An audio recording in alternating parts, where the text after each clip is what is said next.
Hello and welcome to week one of our Game Night High School Football podcast. I'm Daily Item Sports Editor Kurt Ritzman, and I'm joined virtually for today by our lead football writer Todd Hummel. Hello. It's kind of weird. Through the entire COVID thing, we did it together, but 140 miles apart in that conference room, and now we're going to do it with no video, and now we're doing it like we're right in the beginning of the pandemic on Zoom.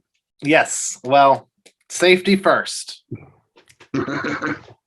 So we've got 10 week one games, but before we get into that, is there anything heading into the season that we should be aware of, Todd? I guess the biggest thing is Southern Columbia is obviously going for the record winning streak with they're at 55, so they need 6 more wins to get 61 to make the record set by Clareton. Maybe the most famous player from that Clareton team is Tyler Boyd, who's a wide receiver for the Bengals, and actually Southern was one of the victims in that winning streak in a state final game. I guess the biggest thing still in 2021 is, are we going to get through a season? What kind of COVID problems are we going to have? Muncie and Warrior Run is already down. We should have 11 games this weekend. I don't know if you saw this afternoon, but it looks like Muncie did pick up a game. They're going to play Northern Lehigh, and that's kind of an interesting game a little bit out of the area. Muncie's number 2 in the Penn Live rankings, and Northern Lehigh is a fairly successful 5A program, down near Allentown. So that's going to be a pretty good test for Muncie. You and I talked a little bit in the office last night. Penns Valley's on, their third opponent of the season, or third opponent of the first week of the season already. Hopefully Muncie Warrior Run's all we lose. Hopefully Warrior Run can get back on the field next week. They're supposed to, let's see if I got this right. They travel to Central Columbia, and it's a Milton home game though. Yes. I think, yes. Because neither team has a home football field this year. That's the other big thing. Warrior Run has its entire athletic fields torn up, building a new elementary school and redoing some of their stuff right behind the high school there. And Milton's project fell a little bit behind. It sounds like they're at least hoping I don't know if they're going to open it this year, but it sounds like it's going to be done at some point this fall at least. When I talked to Ashton Canello and Xavier Minium for our preseason Game Night magazine, which if you got, great. If not, look for it on newsstands. But one of them said they were holding out hope that they could have a home playoff game if they were in position to do that in their new stadium. So that would be, I think the last week of the regular season is the 29th of October. So the first week of November. So, that's probably a place that, that's probably 2 places that probably needed a new field the most around here. So it's going to be interesting to see what those new facilities look like. Yeah, that should be fun for next year. So we'll jump into the games. I'll start with Southern Columbia going after the record for 2 reasons. One is I wanted to tell you that I talked to Gavin Garcia in the preseason. He had no idea they were 6 or 7 wins from the all-time wins record. That surprises me. He said, "Oh, that's a good goal. We should try to get. Now I want to do that." Well, it's one of those things that nobody thinks about, but it's just amazing. They haven't really, they haven't lost a football game since, Julian Fleming and Gage Garcia and those guys were freshmen in the state final. And I also saw yesterday on Twitter that Cal Halliday looks like, speaking of freshmen from that team, is going to be, looks like might start at linebacker for Michigan State when they open the season. I think that's next week when they open the season, like Penn State and Wisconsin. But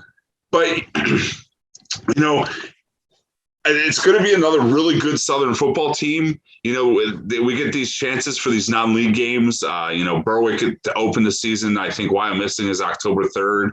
It's not the Wyomissing team of last season, but they still have some talent returning. And it's another game with Wyoming area, who's supposed to be expected to be pretty good in District 2. So people expect they shouldn't get the record, but it should be a challenge. I don't expect it to be like when Julian and those guys were senior years. I don't know if they're going to be that good, but it's an improved football team from last year. I don't think there's a faster backfield And if they could figure out a way to get Jake Rose into the backfield, it probably would be the fastest backfield. But it looks like, they're using his size and speed on the outside as a receiving threat. They struggled at times throwing the ball last year, and it looked like, Valley View is expected to be pretty good. That's who they scrimmage, and it looked like, Liam Cleavon struggled at times, with some turnovers. If they limit those, it's going to be pretty tough to beat that Southern team. This is Berwick at Southern is a game that people have been wanting to see. We got Coach DeFrancesca there. Do the Bulldogs give the Tigers a problem Friday? It wouldn't surprise me if they did for a little bit. Berwick struggled with injuries last year. It's going to be a rare losing record for them. It's going to be interesting to see how they bounce back from that. It's a program it's a fan base that travels well. We don't get a lot of pregame ticket sale announcements, anymore. There's already, they're already selling pregame tickets. I think, if this gets out before 8:00, you can still run out and pre-purchase your tickets at the high school office at, I think it's 6 to 8 tonight on Thursday night. So they expect a big crowd. Berwick has always thought that they could beat everybody. So they're coming down here thinking they're going to win. And but this is, I think last year, if somebody was going to get Southern, it was going to be early last season, just because of, some of the inexperience they had. But I don't think that's going to be, I don't think that's an issue with this team after going through, they got challenged by Richland. They had to come back last year. That Wilmington team outgained them in the state playoffs, and it looked like a blowout, and it was only a blowout because they had no idea, like everybody else, had no idea how to tackle Gavin Garcia and some of those big play guys. So, but I think this Southern team, is primed for another state title run. And we'll probably get that record. Staying out that direction from the office, I'm pointing. Lewisburg is headed to Shamokin. In Lewisburg has a new coach, Eric Wicks, his first game taking on Henry Hynoski and the Indians at Kemp Memorial. I think this is going to be a little closer than people anticipate. We did that. I did my preseason team, I think, before I went to the beach on July 13th. So did not realize Ryder Zukalski had been headed to Archbishop Wood and transferred down to the Philadelphia area. So, I think that's going to be an interesting thing for, if they can find some weapons on the outside. Brett and I had a great season last year, but he loses his top two receivers now. Max Madden has been a problem for teams for 3 seasons now. I kind of expect him to have a pretty big senior season. He's one of those people that you would expect to have had 1,000-yard rushing season, but he hasn't yet. So I think there's a real good chance of that for him this season.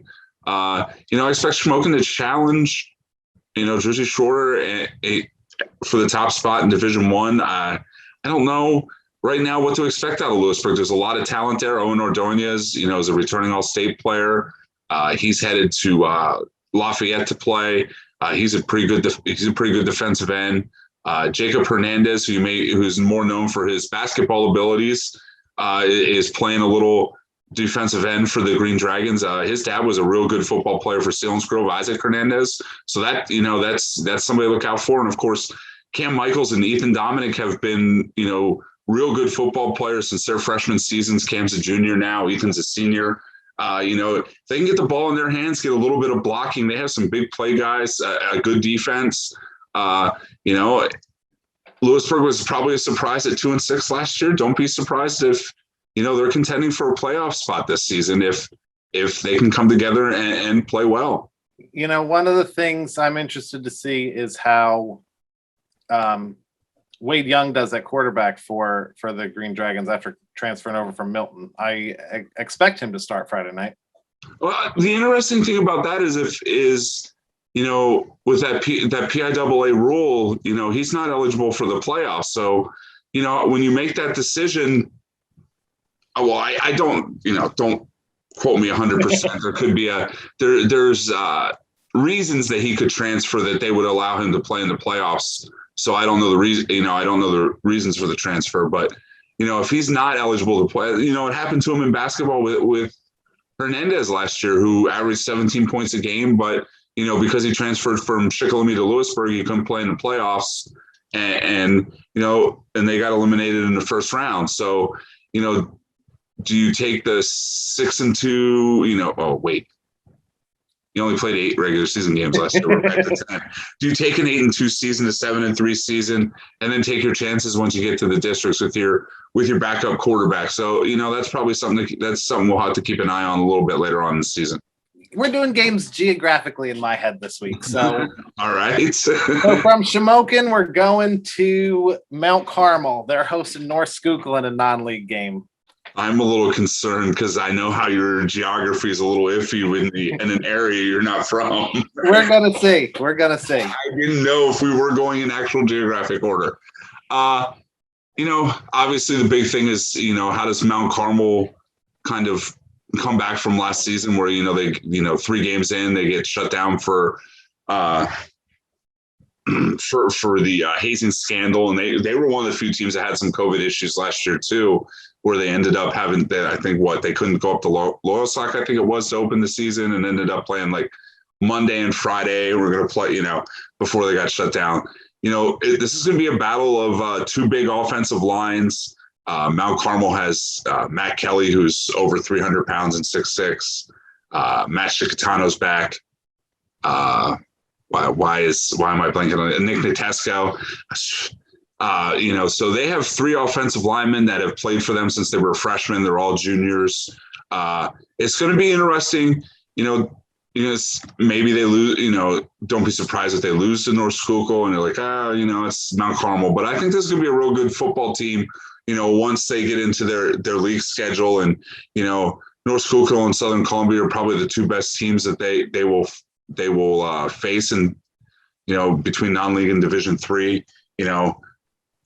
It's going to be interesting just to see how, nobody kind of, I don't want to call them the Buffalo Bills of area football, but to quote Chris Berman from a long time ago, nobody circles the wagons like they do out there. So I'm sure they're pretty angry. They probably have come together pretty well in this offseason.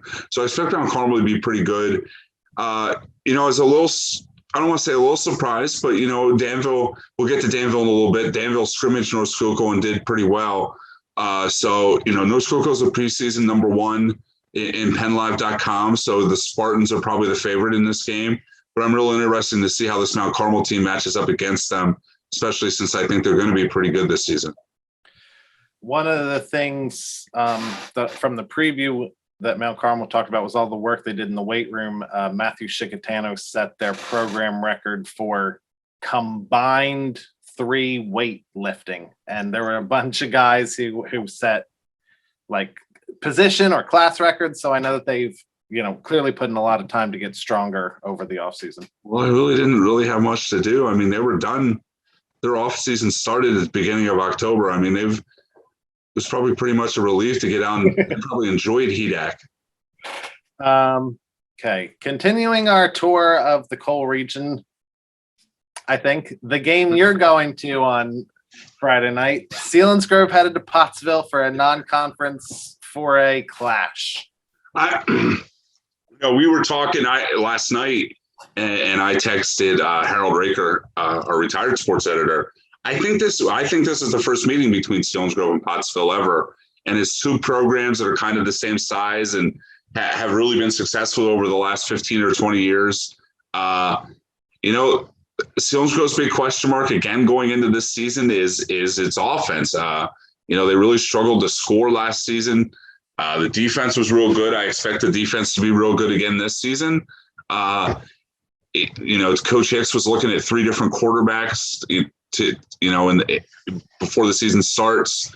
Once you were supposed to get that starting lineup. Did you? I got it. Give me a second. Yeah.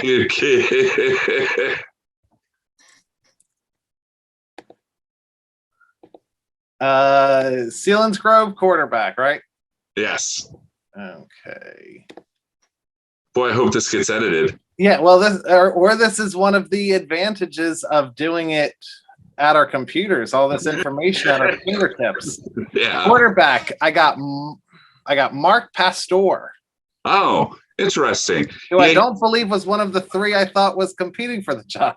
Mark Pastor is a sophomore. I know him more from baseball. He was a catcher on some of the All-Star teams the last couple years. The group behind Ryan Reich and those guys that they won a couple district titles, but ran into a real good. I was going to call them Central Mountain, but that's not what they are. And literally Keystone Central in section play. But he's a pretty good athlete, and the young group of Selinsgrove kids that were freshmen last year, Coach Hicks has been high on and actually has been around their entire athletic career because his son Caleb's in that crew of kids too. So they've been high on them for a while. He talked in the preseason. Another sophomore in that class, Tucker Teets, is expected to see some time at halfback for the Seals this year. And they've kind of revamped their offensive line a little bit, moved Stephen Miller back to fullback. From the offensive line, they had to replace Vance Mesker, Nick Young, and Nate Jones obviously going to be a huge loss. He didn't get to play much last year between after getting hurt in the first game of the year. Teague Hoover and Brandon Howe are back on that defense. Stephen Miller is a real good defensive lineman for them since his freshman year. So it's going to be tough to score on the Seals. Again, the quarterback doesn't leave in June this year, and they're forced to, Coy Bastion's kind of forced into playing a role he probably didn't expect to play when he came back out. So, it's going to be real interesting to see how that offense develops this year. I think Coach Hitz, you did that story in the magazine this year. Yeah, I talked to Coach Hitz that he wants to run at least 40 times a game this season. And this Pottsville team is pretty experienced. Their quarterback looks like he's pretty good. They have a running back linebacker that's returning as well. So it's going to be a real interesting. It should be a pretty hard hitting matchup tomorrow night. I'm looking forward to it. Believe it or not, in 29 seasons, I've never covered a football game at Pottsville. Wow. What I'm interested to hear about from you after the game is how whoever is the middle linebacker replacing Ryan Almond does, because I know how important that position is in Hicks's 3-5. Well, I think I wouldn't be surprised, if Brandon Hiles so athletic, I think he ends up staying outside, but he's going to replace some of that production, and it is interesting to see that has always been an important role in that offense, and that's something that, he's got the two big things are middle linebacker, and that safety does a lot of work as kind of in the back. He's got Teague Hoover back there again, so he's got to be excited about that. But yeah, Ryan Almond's going to be really tough to replace in the middle. Moving from there, we're going to another non-conference game. Milton's headed to the same area to take on Nativity BVM. I think that stadium's in St. Clair. I don't think that's technically in Pottsville. Same area. Yeah, Nativity is a honorable mention in Class A. They're expected to make a little noise down that way in the new School/Colonial League, whatever that finally gets kicked off. What kind of broke up the Tri-Valley League. They have a good sized quarterback back in Cody Hill. They have a big offensive line. I read I forget the preview that I read on them. Their coach Pat Mason said that they want to run 70% of the time. So that's kind of what to expect there. Yeah, Milton has some talent. Ashton Canelo and Xavier Minium are two good building pieces. I'm interested to see, this Xavier Minium at quarterback. He's played receiver most of his career, bouncing with, him and Peyton Rarick splitting time at quarterback for the Black Panthers.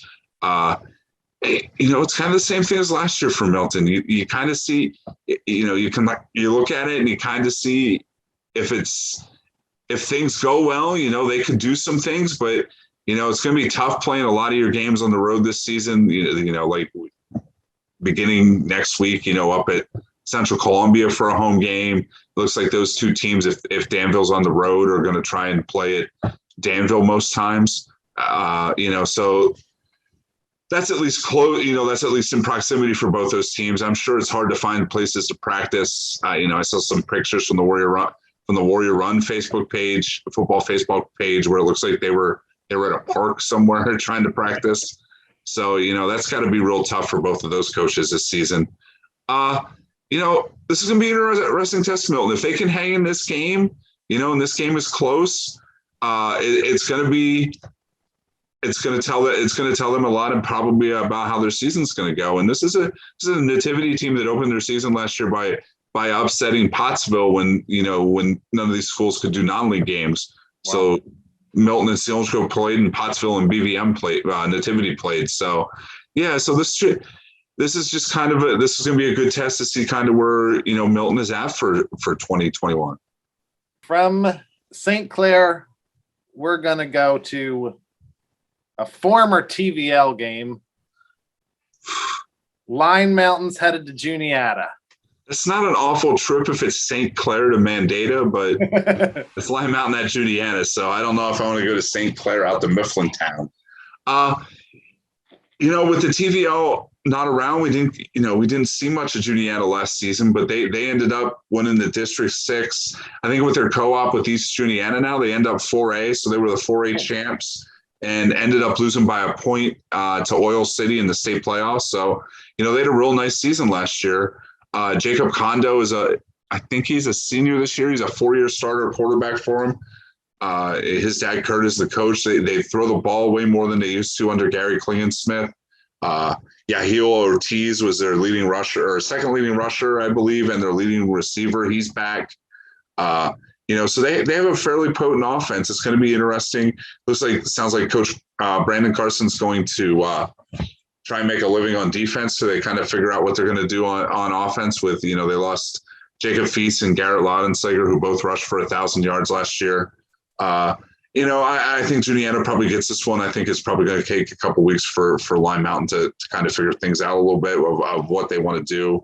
But I think this Juniata team is kind of primed to make a little bit of a run, and probably is a favorite for another 4A District 6 title out that way. Okay. Perhaps I hopped over this game, but we're sticking with we're all over the place now. No, someone in Line Mountain's new conference. James Buchanan's headed to Upper Dauphin. Oh, yeah, James Buchanan, Mercersburg. It's going to be interesting to see the second year how Upper Dauphin kind of adjusts. They really struggled with injuries last year at times. Chance Crawford, the Millersburg kid, was doing a lot of good things for them earlier this season. And they struggled a little bit at the end of the year. Christian Snyder had some big plays as a sophomore for them last year. He's a junior. He's going to play a much larger role for them.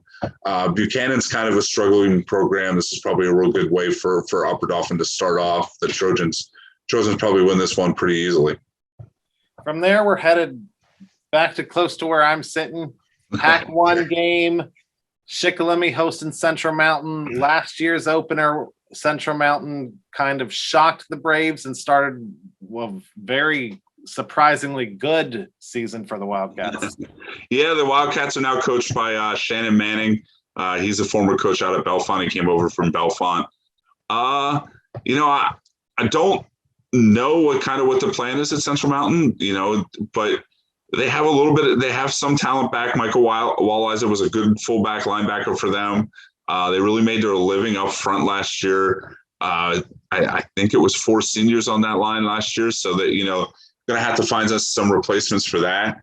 The Braves have some talent back. Colton Semko and Isaac Schaefer-Nice are 2 good running backs. They have some good guys back on defense. I think it's going to be pretty tough to replace Drew Balestrini at quarterback for them, just because Drew wasn't always the most accurate quarterback for them, but when they needed a play or a big play, he could come up with something and figure something out, either with his legs or get the ball down the field to somebody. They have John Pfeiffer back. He had that big 200-yard game last year. 200-yard receiving game near the end of last year. So it's going to be, they have some weapons that they can find some quarterback. I don't want to jinx them in any way at all, but they have to be healthier than they were last year. We'll see. This is kind of like that Milton nativity game. I think if Schick stays in this game or wins this game, I think they got a real good shot to surprise some people this year. Yeah, I think last year Schick used like 12, 14 different offensive linemen. So this season, Coach Kaiser said that they were deeper at offensive line heading into the season than he could ever imagine being before. So. Well, look at poor Duncan Weir, who started quarterback once when Drew was nicked up, a wide receiver, and ended up at guard for a little bit last year. He played all over the place. Alex Kaiser ended up, never playing. I think was center. Had never played center before, and ended up starting at center for most of the year. So yeah, they have to be.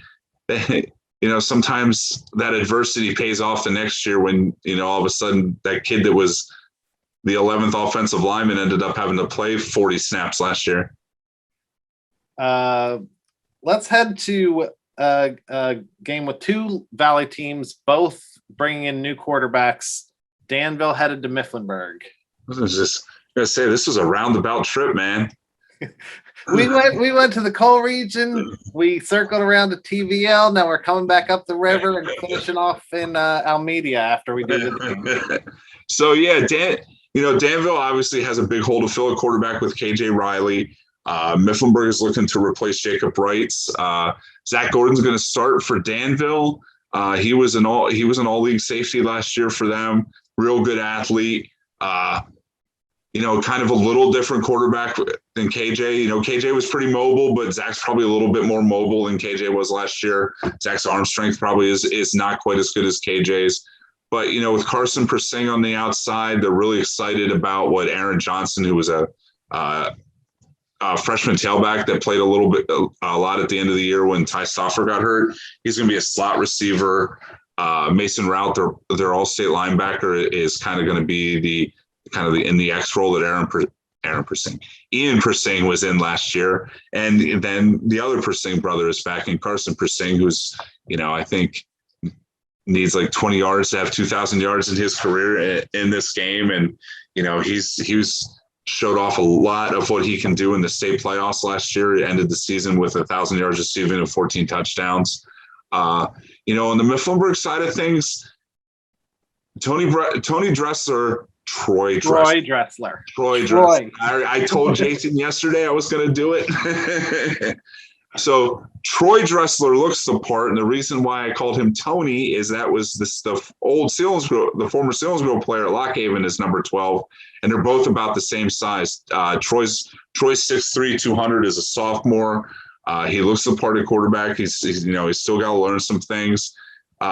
Andrew Deal is a real good running back when he's been healthy for them. He's real fast back there. They have some parts, Manuel Ulrich up front and Gabe Stetler up front are both 3-year starters. So, you can see the pieces here for this Mifflinburg team. Danville feels like, they're not going to take much of a step back from a state semifinal team last year. That chance to spend that winter in the weight room and kind of go through that work that they didn't get to do last year has kind of paid off. The experience that Danville does have back on offense is concentrated up front as well. I think Danville's going to be pretty good. I think Danville gets this one. I think Danville has, enough big plays to challenge for another district title. Our 10th game is the head coaching debut of Lance Adams at Midwest. He was the offensive coordinator. What? Football. Yes. Obviously, he's the boys' basketball coach. He was the offensive coordinator. He said the offense is staying the same. Defense is going to look different, and they're taking it to Almedia to take on the Blue Jays. Central's one of those teams that lost a lot of talent from last year at graduation. Their defense was real good last year, and both Garrett Carter and Kai Seastroltz are gone. Both graduated. They had to replace their quarterback, Garrett McNellis, who was over at Susquehanna. Their leading rusher the past 2 years. So this is going to be an interesting test for a Midwest team that also, it's going to be tough for that team to replace Hunter Wolfley, who had, 1,400 yards in 8 games, was their leading receiver. Trey Lawver, was a 4-year starter at fullback and linebacker between East Juniata and Midwest. Braden Swineford was a 4-year starter between East Juniata and Midwest. So, there's obviously some holes to fill. It's going to be interesting. They're another team if they can figure out their offense and score some points, they're probably good enough defensively to stop some teams and keep themselves in games. It's just a matter of can they score some points. And obviously that's, Lance has been their offensive coordinator. Christian Register has started, I think, since the end of his sophomore season going into his senior year. He's a veteran quarterback. I think you have to go to with Central here, but this is another one of those games where I think if Midwest plays well and stays in this one and keeps us close, that they have a chance to be better than last season and give some teams some trouble. But Lance is kind of in the same boat he's in basketball, where they can be improved, but Division II in the Heartland Athletic Conference and boys basketball and football and girls basketball, soccer. There's not a lot of room for error. You can be improved and not do real well in the win-loss record. All right, that was our whirlwind tour of our week 1 games. We probably won't do it based on my geographic knowledge again next week, but we'll see. Will we be in person, or are you going to look at we're going to be looking at your hoarder room? We'll have to see. I'm blocking my office. He's not at home. So thanks for watching. As always, we'll have the game night section in Friday's paper with Todd's picks and columns. Our cover stories about the fastest backfield in high school football. That's what I'm calling them. I thought you were going to go with the West. Southern, who we talked about earlier with their track gold medalists, going to be getting a lot of carries. Then Saturday, we'll have coverage of all the games. And then Monday in the e-edition, make sure to load that up on your computer or phone and check out our high school football notebook. And we'll see you guys next week.